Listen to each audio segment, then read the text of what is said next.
Something brand new from the latest Aftershock release, just called Detonate. That is Enter the Dark. And kicking off the show tonight, we heard some older Aftershock with the War Machine. And I want to welcome to the Classic Metal Show my partner and friend and our own War Machine, Chris Akin. What's going on, Chris? We did have a War Machine here last week, didn't we? We did have a War Machine, and boy, I'll tell you, we'll have to recap last week's show. Yeah, there was a lot of shit going on behind the scenes. There was. Holy shit. But fun, though. It was very fun. I spoke with you briefly this week. Until after listening back to the podcast this week, I didn't realize how funny that show was. Yeah, I finally caught most of it today. Yeah, we fucking killed last week. I really thought it was just a blah show. I really thought it was terrible. No, we did good last week. Oh, I know we did. It was like a pleasant surprise when I was driving back to the hotel. Right. I was thinking, we've done better. You know what, dude? And it's a weird thing because we normally don't do great shows when we're here. If you think about it. Most of our worst shows have been here at my house. Probably just because of the logistics and the juxtaposition and, trying to get everything lined up and everybody, all the levels and everything. Right. And the chaos. And the chaos. When we do it at your place, it's controlled. When we do it at your place, there's, you're 6 hours ahead of time. You've got all the mics set up. You've got everything tested. I'm going to sit here. You're going to sit here. Everything's all worked out. Here, it is always a clusterfuck. It is, and you don't have a lot of room over there. I don't have a lot of room, and then trying to jam 7 people into this fucking hot box didn't help any. Yeah. You had people sitting literally behind you. Yeah, we had staggered seating. Yeah, you had my friend Tom. He was sitting behind you. You had Jackal was in my spot. I was sitting on like the step over here. Yeah.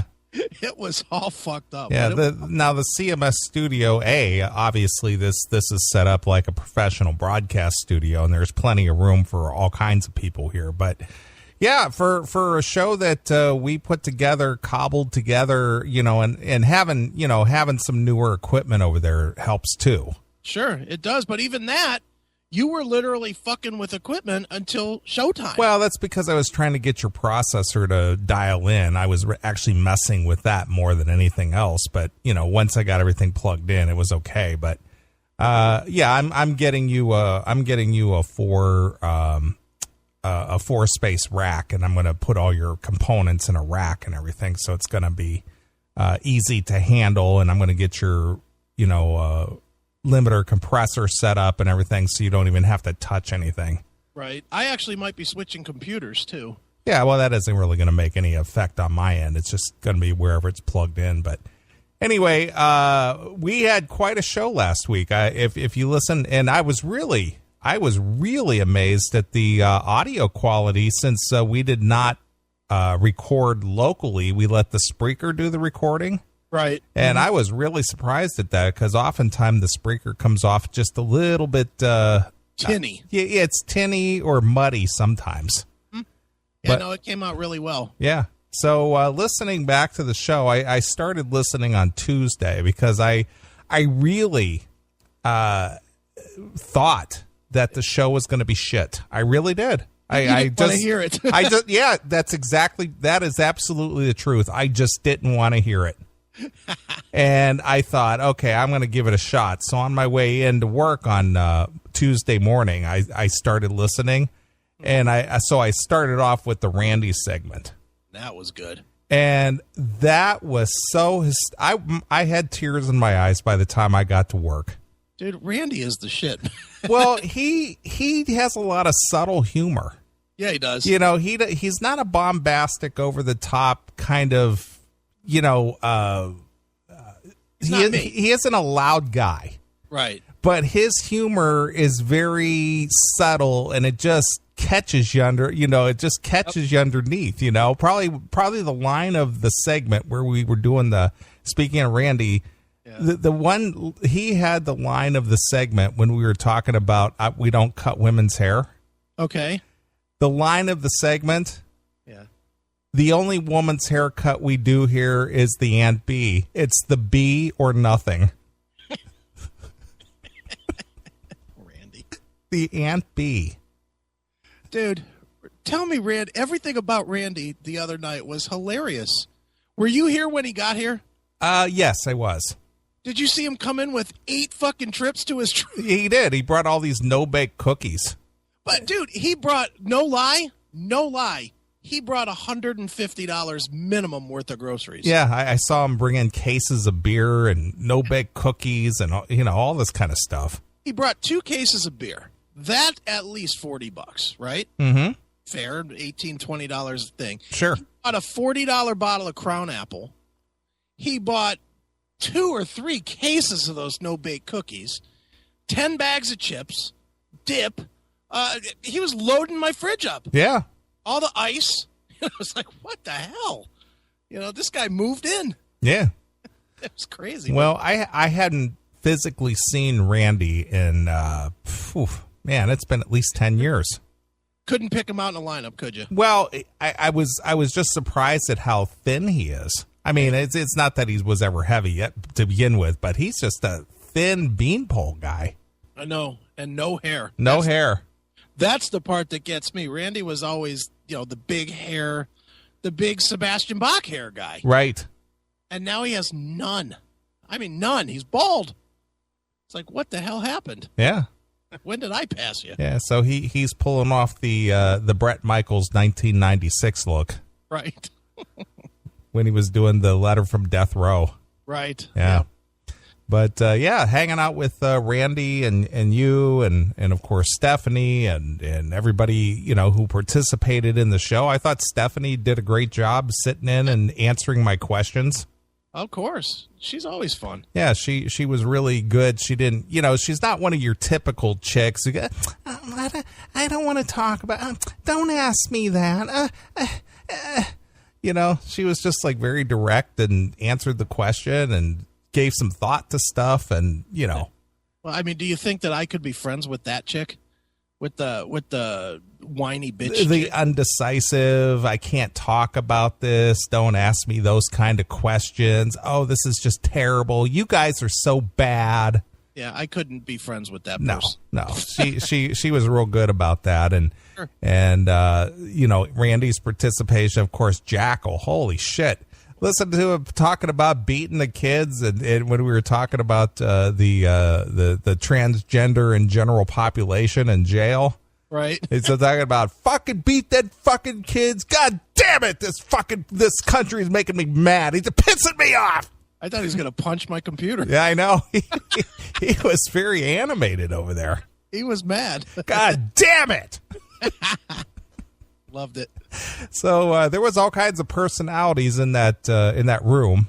Yeah, there was. And the surprising part is that I was fully braced to have to deal with your drunken ass. Yeah, and I was okay. And you were not the guy. No, I wasn't the guy. I was drunk, but I wasn't the guy. Well, you certainly did not come off as drunk. Let's just put it that way. You might have had a nice level buzz going. Yeah, but I you was certainly were not the out of control, boisterous, over the top Chris Akin that I've known in the past. No. You know why? Because I was drinking beer mostly. Okay. I made a conscious point to not go out of my way to drink a bunch of alcohol. And I did have a bunch of people offering me different shots, and I think all day I only had like 3 shots. Sure. Which was on purpose. I drank beer all day. I don't think you ever saw me without a beer. Right. But I wasn't drinking shots, which kept me a little bit more mellow, I think. Right. So. And I listened back, and I didn't sound buzzed. No, you weren't even slurring. No, I was good. But on the other hand... Your good friend, your Star Wars buddy, John. Yeah. He apparently was having a little difficulty holding the liquor. He had a bit more than, I guess, the rest of us. Sure. And for those of you who listen to the show and listen back to the Spreaker segments, yeah, I'm sure you could hear all the chaos in the background. Yeah, there was some yelling going on, and then some fighting going on. Yeah, lots of yelling going on. Yeah, and then it got physical. Yeah. Nathan from Kentucky, the best part of last week's show was when John woke up after passing out and screaming like a little bitch. That's not fucking cool. What the hell? Where's that at? I didn't see that. He texted to me. Oh, okay. There's some people that just have that direct line to me. Oh, nice. Yeah, they got that direct line. Yeah, he did go kind of crazy, didn't he? Just a little bit. Yeah, until I knocked him the fuck over. Well, I didn't see that part. I just heard about it. But I mean, dude, it was one of, and again, I will say I had my head full of alcohol too. So, I went out into the other room to tell him to shut the fuck up. Right. And he wouldn't shut up, and he lipped off at Steph, and then he lipped off at me, and he said something like you can fuck off too, and I just snapped. And I knocked him and the couch clean into the fireplace. Nice. I didn't know anything about that, but yeah, I hit him pretty hard. And knocked them both fucking out. And then AJ and fucking Stephanie and whoever else was in the room pushed me out of the room. Right. They got me the fuck out of there and made John go outside. Sure. I think they all knew that his life was just about to end. Yeah. I was pissed. Yeah. At that point, I was pissed. Yeah. But whatever. Well, anyway, regardless of that, the book release party was a lot of fun. There was a lot of food. Wow, wasn't there? And it was all good. Yeah. Do you still have some, or is it all gone? No, there's still plenty, actually. I have one Tupperware frozen of pulled pork, and then I have another Tupperware that's almost empty of pulled pork, and I still have some chicken left, too. Right. And the rest of it, I threw away the coleslaw and the beans and whatnot, but could have fed the homeless for a couple of days with that shit, too. Yeah, no kidding. There was a lot of food. Yeah, there was a lot of food. That was a lot of food, and it was really good, too. I mean, being that I've, been on this, this regimen for so long. Sure. I could only eat one plate. Right. I mean, it was so good. I wanted more, but I just couldn't eat any more, and I wasn't going to gorge myself to the point of just being sick about it. So, I had one plate. And it was awesome food. It was great. Didn't drink all that much. I think I maybe had 2 glasses of wine, 3 glasses at the most. You brought 2 bottles of wine, is that correct? Yeah, I did. And there's one that's unopened, and there's half of one left. Yeah, so I didn't really even drink that much. I just had 2 glasses, maybe 3 glasses. I think Stephanie filled my glass 3 times. Yeah. And that was it. Mm-hmm. Yeah, it was fun. I mean, it was definitely fun. And, dude, what's crazy is the amount of alcohol that came through this house. Holy cow. I started when, the day of the party, I went out and I bought 2 cases of beer. And I had a couple, 4 or 5 bottles on top of the fridge, but they were mostly empty. By the end of the party, like the next morning, I did a quick inventory. There's 9 cases of beer. There's 3 bottles, 2/5 of Crown Royal and 1/5 of vodka, and those 2 bottles of wine that are left. Yeah. That's not including what everybody drank. It multiplied from probably 2 cases of beer to 15 units of alcohol, I would think, because we took out 15 bags of garbage. It was ridiculous how much trash there was. Right. And it was all beer cans and shit, beer bottles. So, yeah, the alcohol was out of control that came through the house. Sure. But I'm not complaining. And yes, Scotty from the Commonwealth, I do drink wine. Forgive me. Yeah, wow. The one guy that had to drive somewhere was responsible. Yeah. Imagine that. Yeah, I know. It's like, there's no DUIs on my record, pal. No, but you're not a huge. I mean, you in my lifetime, you've never been a huge. Nah, I don't drink that much. No, I mean, even when you throw down with like regular alcohol, I don't know that I've ever seen you throw down more than 4 drinks. I was going to say 4 at the most. Yeah, 4. The day at your place when I got all fucked up and started puking and shit. Right. I think you drank 4 drinks. Yeah. And that was what, cranberry vodka? Yeah, probably. Yeah, and you had like 4 to my 50. Yep. It's just I just don't like the hangover and feeling shitty the next day and just feeling bad and what. I like to feel just right, just a nice mellow buzz, and that's it. I don't need a lot. You're a social drinker. I am very very much so. And I am an absolute raging alcoholic. Yeah, but the thing is that even when I worked in the clubs back in the 80s and into the early 90s, I was always the guy responsible for either locking up the joint or getting people home.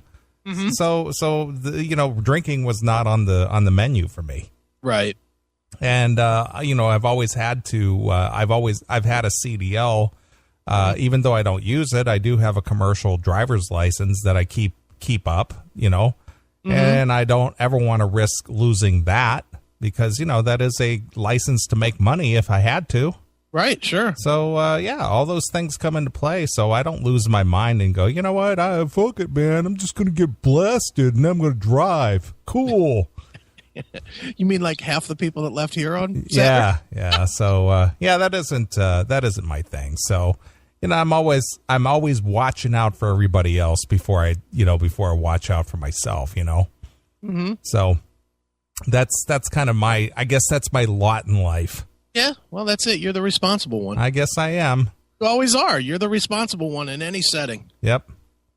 I can't think of one setting that I've ever been in with you where you weren't the responsible one. Yeah. Not that I ever would be, but I mean, just even if there was more people around, I can't think of a time that you weren't the responsible one. Yeah, well, the thing is I'm the guy who always has to travel for the most part. That is true. And, I'm the guy, especially in our situation where we used to do the CMS nights out and things like that, I always had to do all the tear down and put the equipment away and, all that kind of stuff. So, yeah, it's kind of tough to be the party guy and then try to break down all the equipment and put everything away at the end of the night and get back to a hotel. Right. It just doesn't work if you're like blasted. Meanwhile, I wake up and I'm like, hey, where's all my shit? Right. Where's my car? Hey, dude, where's my car? That's still one of the funniest things ever. When I woke up and I didn't know where anything was. Yeah, and I had everything of yours all tucked away and locked up. And what a mess, though. Wow. Yeah. That was what. But in fairness, not that I need to be fair, but that was one of the most drunks I've ever been in my life. Yeah. I mean, I would say that is neither number one or number two all time. Because I was, that was an ugly drunk. Well, you were celebrating a birthday and you were coming down off the pain of a long time marriage, going to the wayside. So, yeah, it was like a combination of things. Yeah, it was a bad night. Not that I'm going to make an excuse for it because I definitely just fucking went off the rails. But when the bartender tells you drank 42 drinks, that's a fucking problem. Yeah, that's quite a few. That's a lot. Sure. Absolutely. Well, last week's show, again, I was pleasantly surprised at the audio quality and the quality of the entertainment because there was some drop dead funny stuff last week. Yeah, there was. It was good. It was really funny. Yep. The Randy segment just cracked me up, and the other thing that cracked me up was the real Tim James. Oh yeah, the real Tim James is awesome. Oh my God, I was dying listening to that. Saw Wicked Heart open for Crip Kicker. And going on a cruise with former Bon Jovi bassist Alec John Such. And paying $2,000 for an after-show meet and greet with Stryper and saying what a beautiful man Michael Sweet is. Oh, my God. That was fantastic. It was so good. That was really good.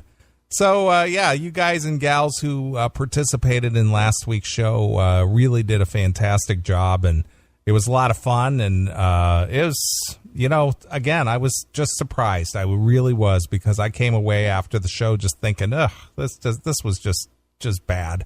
Right. And it wasn't. It wasn't. It really wasn't. So, good show last week.